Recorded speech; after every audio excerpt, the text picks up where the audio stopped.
Thank you.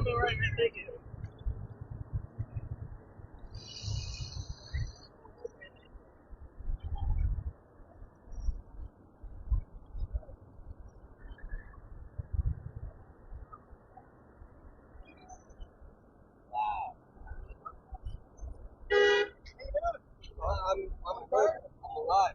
Do I want a card, sir? I'll take it. Yeah, oh yeah.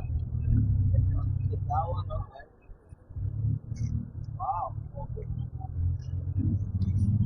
You know, if everybody did this for, major issues in life, maybe we might get some attention. You never know. We just got a protest. I'll come to it. Yeah. Yeah. All right. Just don't get run over on a do not walk signal. Yeah. I don't think I was gonna do that. That's great. Thank you. I don't know. I don't feel bad for being circumcised. I'm happy. Most women are like, man, you're circumcised. They're walking in the head. Well, you know, it's interesting. Not in most parts of the world, believe it or not. Yeah, but we're here. We're in this part of the world. That is a true statement. I don't know. To me, I've been told, thank God, you are. Really? Well, I don't know. Are we up and running, Brother K? Yeah. Ladies and gentlemen, here's John from Miami. John's going to do some commentary for us during this live interview. We're here, John. Turn on me just for a second. Let me just give an intro. Ladies and gentlemen, this is Brother K reporting live for Bloodstained Men. We are here in Pompano Beach, day 9 of the Florida Circumcision Crisis protest. 13 straight days of 2 protests a day, ladies and gentlemen. 3 yesterday, concluded in Miami Beach. We're here in Pompano Beach, and John, take it away. Thanks, Brother K. Hey, good afternoon, everybody. Yes, here we are up in Pompano Beach. We're at the corner of Atlantic Boulevard and US 1. Breezy, cloudy afternoon with the odd little sprinkle coming down, but we're glad to be here and spread the word about intactivism. What is intactivism? Intactivists who work towards the intactivism goal would like to see all children reach adulthood with their genitals intact. That is to say, not circumcised or changed in any way.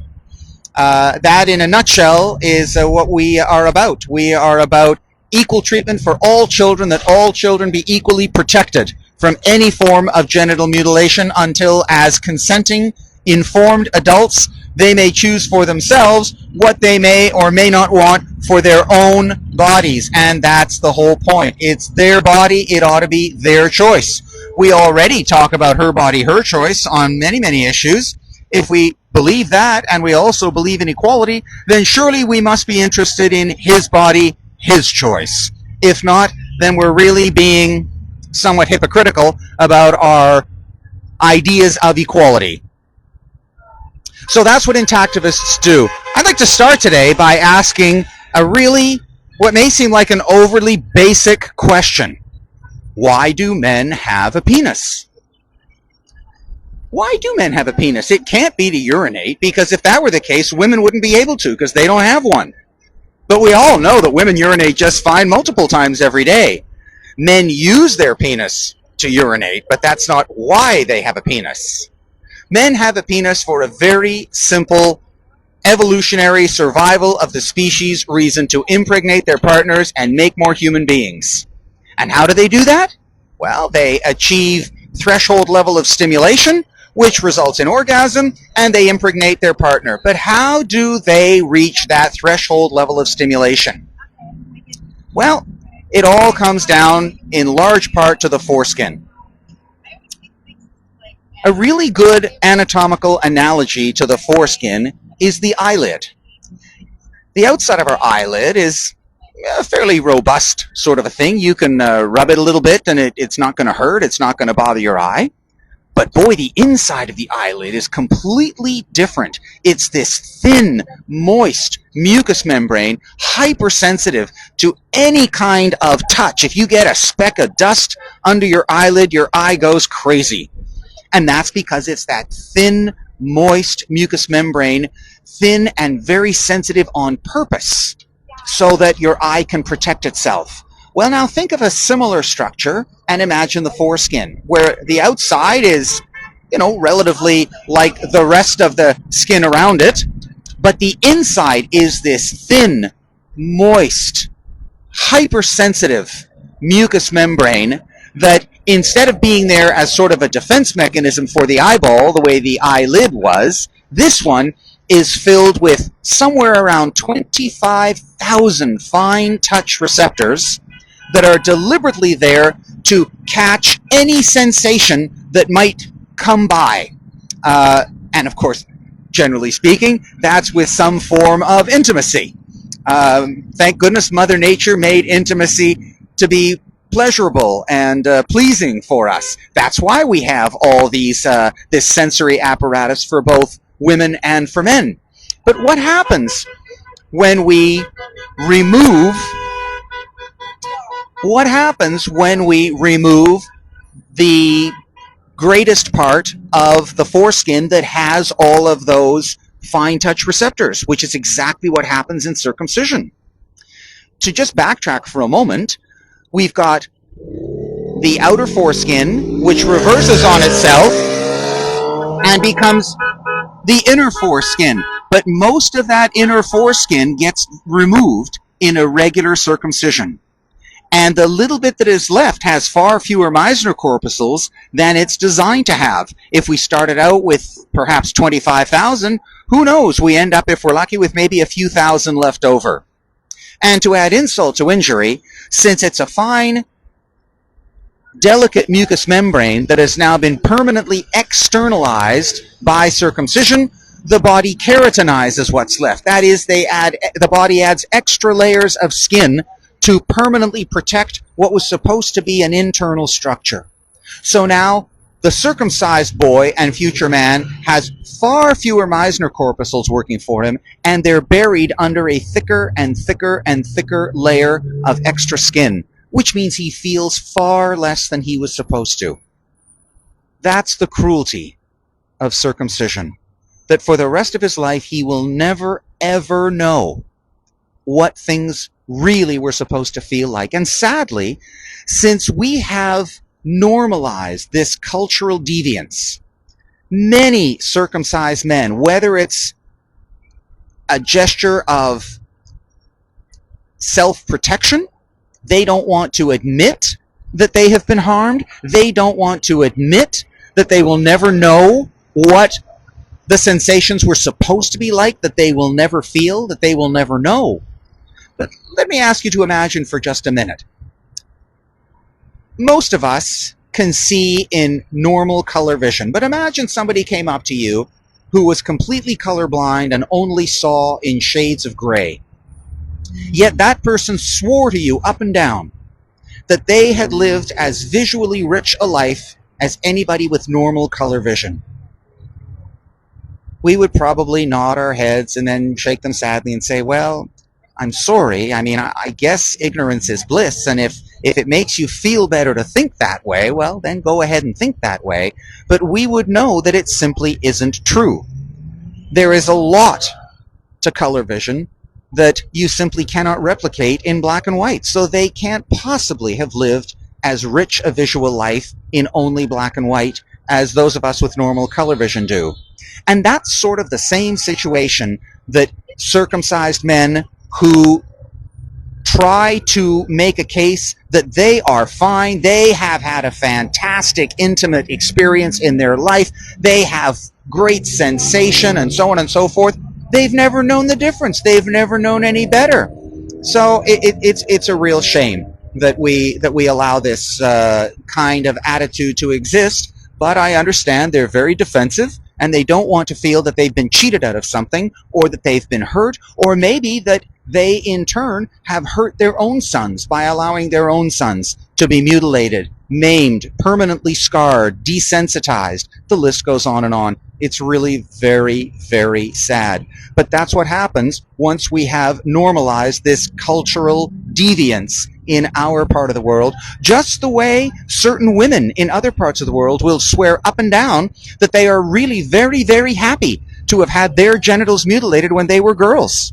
We would look at them and go, you can't be serious. Really? You're happy that that was done to you? Yes, all the women have this done to them in our part of the world. My mother, my sisters, my daughters, my cousins, my aunts, and we're all very, very happy. And in our part of the world, we would shake our heads in disbelief and say, well, I mean, I just feel really sorry for you. And that's how we should feel for all the circumcised men in our part of the world, particularly the ones that are either so out of touch or so much in denial that they do not or cannot admit as to the barbarity of what was done to them, or what they in turn did perhaps to their own sons. It's really very, very sad that this is the state of how things are in our part of the world. How come in a country with a constitution like ours that guarantees equal protection of the law, we will protect girls but not boys? What are we afraid of? What are we afraid of to stop this cycle of barbarity in our part of the world? I would say it's the medical industry that cannot imagine the possibility of turning off the money tap that generates them somewhere around $2 billion a year. They just don't want to give up the money. So they will try to convince parents of anything they can so that parents will agree to this. In fact, studies have been done as to the number of times that mothers of newborns are badgered and harassed by medical staff until they finally agree and say, okay, fine, you may circumcise my son. If a mother says no, or a father says no, surely that should simply be the end of it. But no, these parents get badgered over and over again until they finally break down and say, okay, fine. And then maybe after that they become a member of the growing number of regret parents who realize that they did a bad thing and that they have hurt their son for the rest of his life. It is such a shame. But what are the reasons that the medical industry will give to new parents to attempt to purportedly justify maiming, mutilating, scarring, and permanently desensitizing their son? Well, before I give you those, as though a permanent mutilation weren't reason enough to call any circumcision a botched procedure, over 100 boys every year die, and the medical industry will at least admit that over 100 every year die because of circumcision complications. Why would any parent volunteer their precious newborn baby boy for an entirely unnecessary and, quite frankly, unethical procedure, knowing that the risk is that the boy will die? But parents do. And so what are the reasons that they give? Well, they basically give three reasons. Of course, the original reasons, back when so-called medical circumcision began, the original reasons were that it would cure blindness and epilepsy. Today, I think we would find that quite laughable. But as time has gone on, the reasons have changed. Maybe the medical industry thought that parents were getting a little more savvy and they couldn't pull the wool over their eyes quite so easily. So the reasons of today generally are three. First one, in no particular order, is circumcision will reduce urinary tract infections. Girls get more urinary tract infections than boys, whether they're circumcised or not. And what do we do for the girls? We give them antibiotics. So why couldn't we do that for boys? Reason number two, penile cancer. It will reduce penile cancer. Penile cancer is an exceptionally rare cancer, generally of much older men who customarily practiced a lifetime of poor hygiene. Old men and poor hygiene. In fact, penile cancer is exceptionally rare compared to breast cancer in women. Now, if doctors' abiding concern is to do anything they can to stop cancer, why aren't they more concerned with stopping breast cancer than this very rare form, breast cancer in women, rather than this very rare form of cancer in old men? But they give that as a reason. Has any of you ever known a man with penile cancer? I suggest the answer is probably no. And the third reason is, well, if you let us circumcise your son, it will greatly reduce his chances of getting HIV/AIDS. You do not get HIV/AIDS because you have a foreskin. You get HIV/AIDS because you put your foreskin in a diseased place. Are we not able to teach our children safe sex and how to use condoms? I suspect we probably are. So this is really a very silly reason, but if one really wants to dig into it a little more deeply, why is it that the United States, the country with one of the highest rates of circumcision in the world, also has one of the highest rates of HIV/AIDS? According to doctors, shouldn't the former preclude the latter? And if we compare the health records of boys and men in the United States to another part of the first world, to try to compare apples to apples, how about Scandinavia, where routine circumcision is virtually unknown?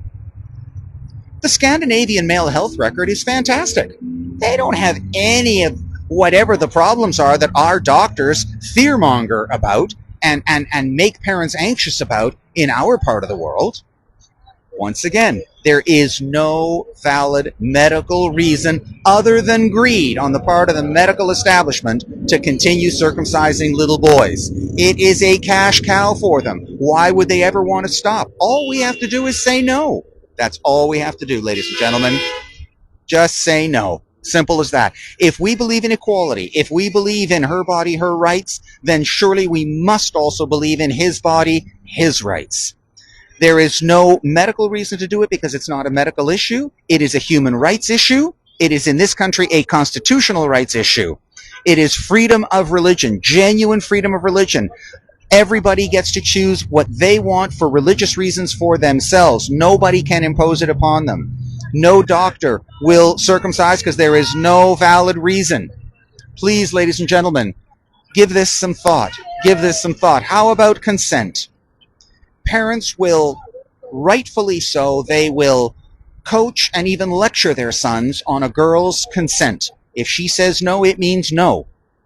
Yet we violate boys' consent in their first few days of life every 25 seconds in the United States by circumcising them, and we know that they have no say in the matter because they're too young to get a say.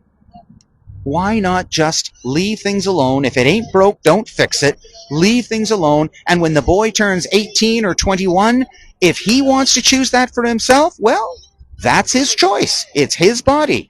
It's his body. But nobody should be choosing or making those decisions for boys and future men. Those decisions belong to the boys and the men themselves.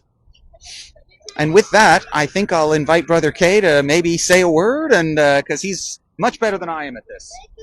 Well, here, let me,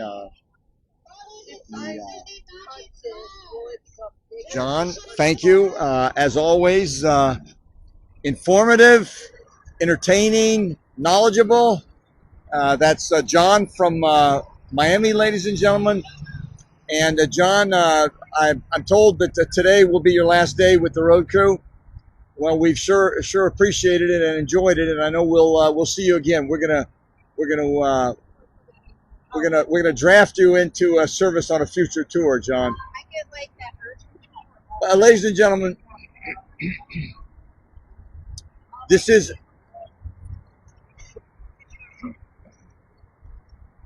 day 9 of the Florida Circumcision Crisis protests. Part 2. We've been doing 2 protests a day. We did 3 yesterday, concluding yesterday evening with Miami Beach. The Miami New Times, we're expecting an article from them. The reporter was out there for well over an hour, interviewed just about everyone out there, including me and John and David and just many people. The reporter talked to passers-by, a couple motorists. So when that article comes out, we think it's going to be very, very interesting, ladies and gentlemen. And of course, we will share it around. You're here because most likely you are an intactivist, but you might also be new to these ideas and to this movement. Intactivism is a combination of the words intact and activism. Intactivism. All of us share the common belief that human rights apply to all children, that boys and girls have a fundamental human right to intact genitals. No one will dispute it, that it is a self-evident truth that we have a right to our ears, to our nose, to our eyes, to our lips, to our mouth, to our tongue. And of course, ladies and gentlemen, we don't want to leave out the lowly genitals. American doctors claim that we don't have a right. We have all the other rights we have, according to American doctors. But American doctors say, no, not so fast, bud. You do not have a right to your normal genitals. You might have a right to all your other body parts, but American doctors say, no, you do not have a right to your genitals. And accordingly, they scalp the sex organs of over 1 million boys a year, ladies and gentlemen. As John pointed out earlier, approximately 1 every 30 seconds. It is absolutely a crime against humanity, a crime against American men, a crime against the American people. As the distinguished law professor and legal scholar Peter Adler has written, circumcision is a fraud. Circumcision is a fraud, ladies and gentlemen. You can read Peter Adler's book on Amazon. It's $3 to read it. Circumcision is a fraud. Peter Adler, A-D-L-E-R. It is absolutely criminal what American doctors are doing to our sons. And we are here to put a stop to it. We will not tolerate this criminal behavior by American doctors. None of you, and I'm speaking of you as Americans, and people around the world, of course. We have many people from the UK, the European continent, New Zealand, Australia, even South America and Mexico watching these live broadcasts. None of you would dispute the fact that it is criminal to circumcise a girl. Or I should say, most of you would not dispute that fact. However, we know that there are many people who claim that it is criminal. It is criminal to circumcise a girl. It is a crime, and it does create post-traumatic stress syndrome in the girls. It causes psychological problems. It causes pain, bodily suffering, to mental suffering, mental anguish. Somehow, magically, when you do the same thing to a boy, suddenly it's okay. This is an intolerable state of inequality, ladies and gentlemen. We will not tolerate such inequality in the United States. Male genital mutilation and female genital mutilation are identical. The people that circumcise girls, 90% of girl circumcision cuts off a piece of or all of the clitoral prepuce, the clitoral hood, which is analogous and homologous to the penile hood, ladies and gentlemen. It's the same damn structure.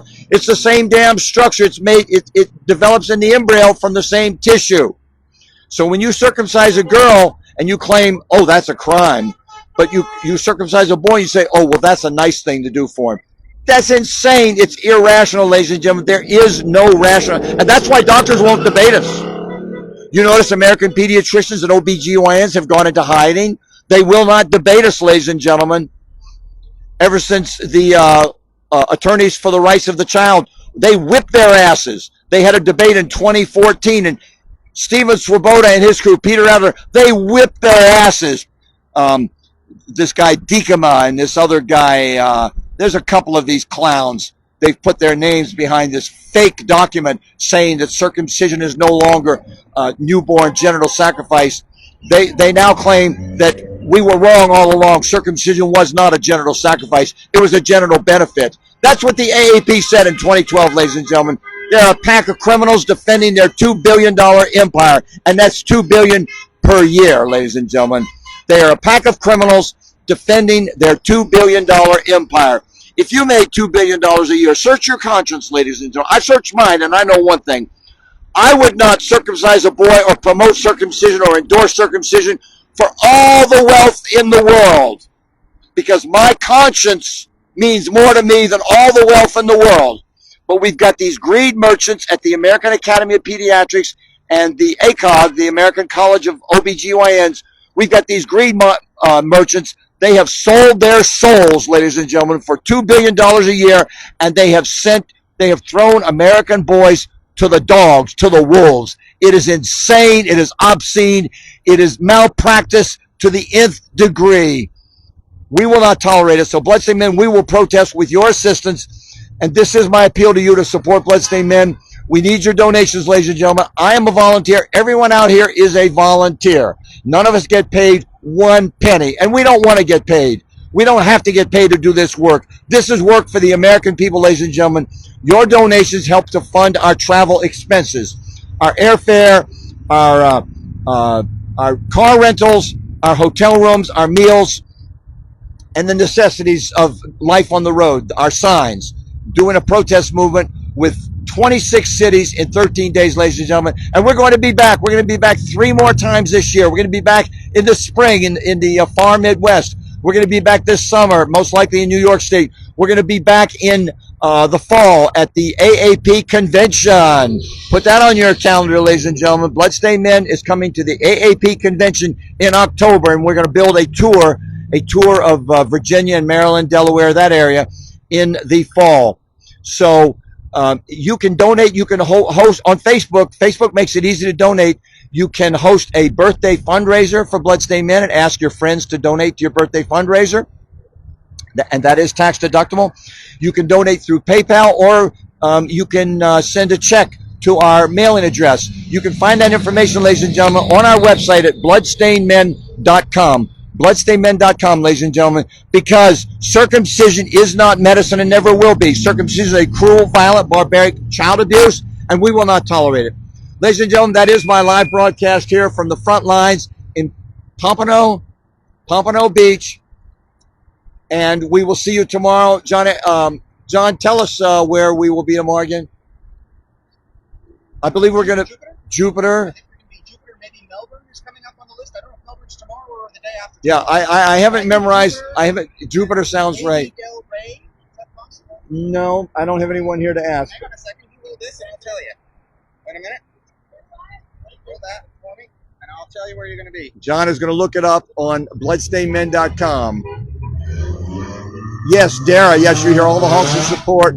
Ian Colley says AAP have no souls. That is exactly right, Ian. Exactly right.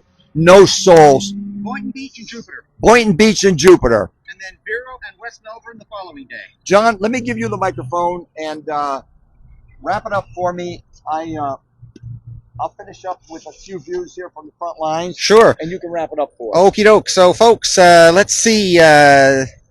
Tomorrow, which will be Sunday, January the 29th, day 10, in Boynton Beach from 11 until 1 at North Congress and Boynton Beach Boulevard. Followed. Because it's a Sunday. We start late because it's a Sunday. There you go. And then that same day, tomorrow, Sunday the 29th, in Jupiter from 3 to 5 in the afternoon at Indiantown Road and Route 811.